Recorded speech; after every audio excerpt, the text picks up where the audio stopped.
అయితే నేను డైట్ చేసేటప్పుడు దోశ తినాలనిపించినప్పుడు ఈ రెసిపీ ట్రై చేసేదాన్ని. అది ఎలా చేసుకోవాలో చూపిస్తా.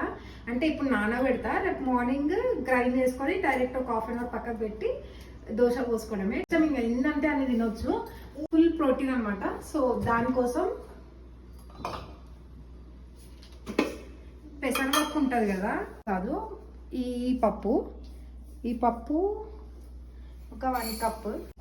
అండ్ ఎర్రపప్పు హై ప్రోటీన్ ఉంటుంది. మనం చాలా మంది తినము. ముస్లిమ్స్ అయితే ఖచ్చితంగా ఎర్రపప్పు తింటారు.